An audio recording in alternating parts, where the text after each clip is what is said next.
अस्सलाम वालेकुम एवरीवन। उम्मीद करती हूँ कि आप सब खैरियत से होंगे और सब ठीक ठाक होंगे। तो जी आज मैं बना रही हूँ घर पर ज़बरदस्त सी रबड़ी। बिल्कुल मेरे स्टाइल में बनाऊंगी और बहुत ही इजी तरीके से बनाऊंगी। ज़रूर ट्राई किएगा और मुझे कमेंट सेक्शन में बताइएगा कि आपको मेरी वीडियोस कैसी लगती हैं। रबड़ी बनाने के लिए कुछ ज़्यादा इंग्रेडिएंट्स की ज़रूरत नहीं होती। सारे इंग्रेडिएंट्स हमारे पास घर में ही मौजूद होते हैं। मेरे पास 3 किलो दूध है। मैंने जो फुल फैट मिल्क लिया है और ये भैंस का दूध है। आप चाहें तो गाय के दूध से भी बना सकते हैं। मैंने जो खुला दूध यूज़ किया, आप चाहें तो ऑलफर्स भी बना सकते हैं। कोई भी ब्रांड का आप जो है वो मिल्क लेके बना सकते हैं। बस अगर ज़्यादा फैट हो आपके मिल्क में तो रबड़ी आपकी बहुत अच्छी बनके तैयार हो सकती है।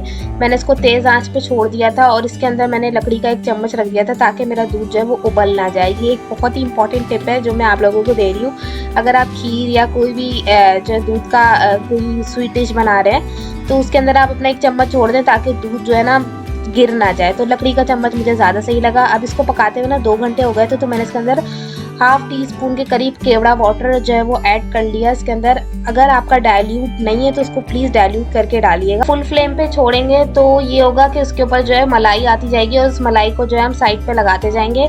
नॉन स्टिक पैन लिएगा। लाजमी है कि आप नॉन स्टिक पैन ही यूज़ करें वरना फिर आपकी रबड़ी जो है ना जल भी सकती है और ख़राब भी हो सकती है। तो इसलिए मैंने नॉन स्टिक पैन लिया। अब देखें दूध जो है हमारा बहुत ज़्यादा पक गया था तो बस इसके अंदर मैंने half cup milk powder add कर लिया। इसको अब 30 से 40 मिनट्स और कुक करूँगी मैं लो फ्लेम पे। पहले तो इसके अंदर बॉयल आने दे दिया मैंने, उसके बाद मैं इसका फ्लेम लो कर लूँगी और इसके अंदर हाफ कप ही मैंने इसके अंदर मलाई ऐड कर दी। रखी हुई थी घर पे, आप चाहें तो खोया भी ऐड कर सकते हैं।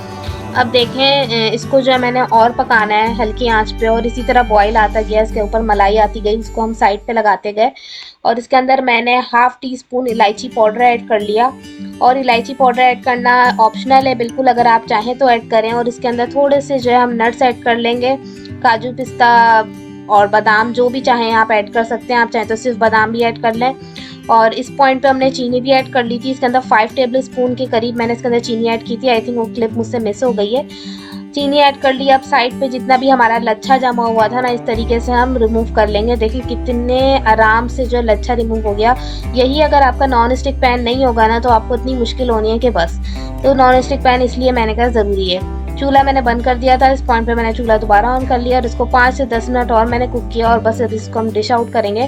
बहुत ही मज़ेदार, बहुत ही लच्छेदार हमारी रबड़ी बनके तैयार हुई थी। ज़रूर ट्राई किएगा रेसिपी और मुझे कमेंट सेक्शन में बताइएगा कि आपको मेरी रेसिपीज़ कैसी लगती हैं। लाइक करें, कमेंट करें, शेयर कीजिए और मेरे चैनल को लाजमी सब्सक्राइब कीजिए। अब आपसे नेक्स्ट वीडियो में मिलूंगी, तब तक के लिए टेक केयर, अल्लाह हाफ़िज़।